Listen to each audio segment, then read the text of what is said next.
For the final report, I've decided to look at Patagonia, a rapidly growing American organisation selling apparel and outdoor products globally. This presentation will seek to give an overview of Patagonia and introduce the management leadership styles of the organisation. So why Patagonia? Patagonia is a multinational corporation established by one of the world's greatest businessmen and leaders in business, Yvon Chouinard, who maintains a net worth of $1 billion as of January 2018. The author of the book Let My People Go Surfing, Yvon is a widely accepted business figure, leading models of innovation in leadership and a master of strengthening brand culture. Its unique culture and leadership style. Driving change in traditional standard leadership models, Chouinard aims to make communications and practices less hierarchical, like a pyramid, and increasingly more like a network, with communications even occurring from Chouinard himself to an entry-level role. Patagonia inspires change and is known for doing things differently. The organisation is outperforming competition and enjoying continuous growth whilst maintaining an employee retention rate no other, whilst providing facilities to aid employee interests and needs. Patagonia continuously partakes in activities and processes that are in accordance with the organisation's vision. These activities may even result in a heavy cost for Patagonia, with the main goal not directed onto the firm's bottom line, as Zillman would say, is going against the principal mission of a company, which is to sell products. In the past 5 years, Patagonia has seen huge success with double-digit growth year on year. So, Patagonia was originally founded in the 50s and was established and maintains its location for its headquarters in California, home to Chouinard. It started as a one-man team selling reusable handmade pythons out of his car. Initially, Yvon's business began to sell apparel in the 70s and 1985, and ever since, they have set aside 1% of sales to finance grassroots environmental groups in the US and abroad. In 2016, it saw its annual sales rise to $800 million, twice the amount than in 2010, growing more rapidly than competitors, including those like the North Face. The brand's mission is to build the best product, cause no unnecessary harm, use business to inspire and implement solutions to the environmental crisis. Whilst the number of employees is fairly low at 1,500, it is key to note that such employees are the best out there, with thousands applying for a single role. It is a key requirement that employees share the same beliefs as the organisation holds, all working for the greater good of the environment and staying true to the organisation's mission and vision through everyday practices.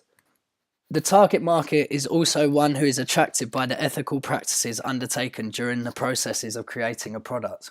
Hargrove suggests that 90% of millennials will buy from a brand whose social environmental practices they trust and are thus more likely recommended to recommend their purchase to their friends, making Patagonia's business model increasingly suitable to the 21st century consumer. Aims and objectives. The aim of the case study is to identify the effect of Patagonia's leadership models on its brand culture and approach to innovation and creativity. To achieve the aim, the case study will have 4 key objectives applied. These are to critically assess the management and leadership models applied at Patagonia, to discover how a strong culture has been implemented and embedded, to identify potential risks posed to the organisation as a result of Patagonia's culture, and to implement objectives to reduce the level of potential risk. Preliminary lit review. I'll be using a range of books, articles, newspapers and online sources from websites to gather secondary information to achieve the aim and objectives. Let My People Go Surfing, a book written by Chouinard himself in 2008. It highlights a number of areas linked to culture, including employees treat work as play and regard themselves as ultimate consumers for the products they produce.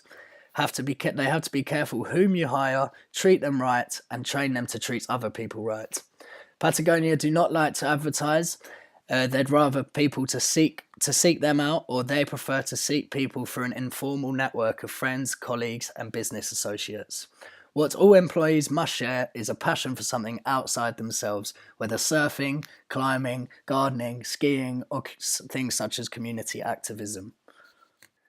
Another book directly linked to Patagonia is A Responsible Company by Chouinard and Stanley. It provides the notion that we must move toward a post-consumerist economy where goods are high quality, recyclable, and repairable. It argues that today's unsustainable capital is not only a cost for the environment, but a big cost for the business too. This piece discovers the ethical practices available to companies and how organisations can do more through their corporate responsibilities. In Drucker's Practice of Management book in 2009, there are three main functions a manager should perform. 1. Working for the specific purpose and mission of the institution. 2. Making work and workers more productive. And 3. Managing social impacts and social responsibilities. Although these can be applied to Patagonia, Drucker also explains the main function of a business is product innovation and to gain profits, which is not entirely accepted at Patagonia. I will also be looking at Phil Kotler's Marketing 3.0, especially the human-centric marketing. He explains human-centric marketing is defined by brands that approach engaging their current and prospective customers via advertising and marketing tactics as whole human beings with hearts, minds, and spirits. In addition to these books, I will gather information from a range of sources, including a Patagonia case study, which identifies how business culture and design at Patagonia has evolved and developed, an interview with Dean Carter undertaken by Virgin. Dean Carter is the Vice President of HR and Shared Services, and the piece talks about leadership whilst also acknowledging some key challenges with their culture, including decision-making due to the low hierarchy and independent nature of employees. Further to this, I'll be looking at a range of articles on the organisations from sources such as Forbes, a global media company focusing on business, investing, technology, entrepreneurship, leadership and lifestyle, and the Patagonia website with vast amount of information on practices and history. Patagonia's leadership model, illustrated through management, provides a heavy laissez-faire approach, one where input from the leader is minimal with employees left to function. However, it is key to note this only works if employees are committed to the course of action, which is why it's vital for the organisation to employ those that share the same beliefs and are all driving for the organisation's core goal. Maintaining a long-term vision, in the 80s and 90s, Patagonia had netted approximately $100 million, and it was a key decision to keep all the profits in the business to ensure business growth and work towards the mission of the company.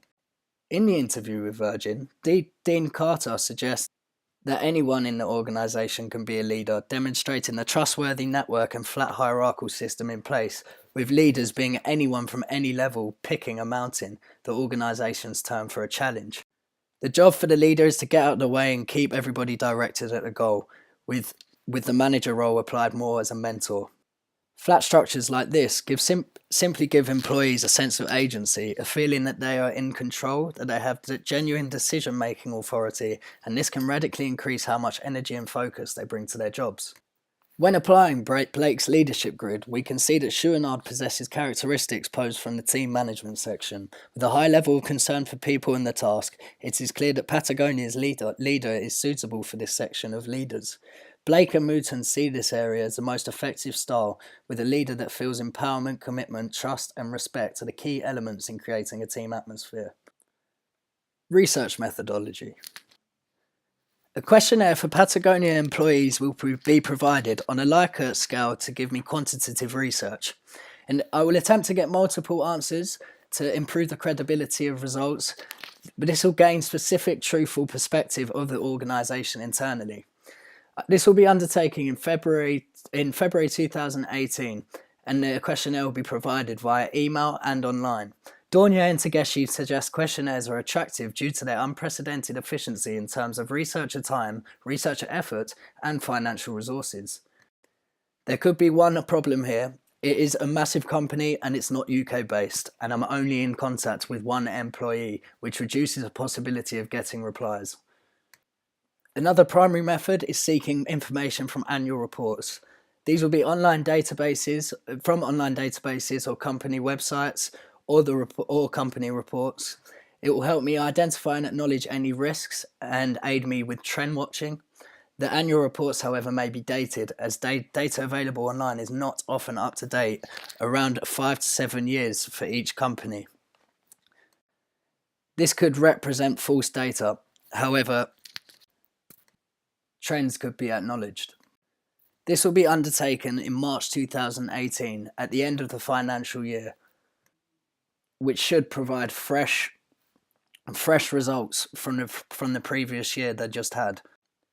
The Gantt chart provides me with timescales that the report will be undertaken.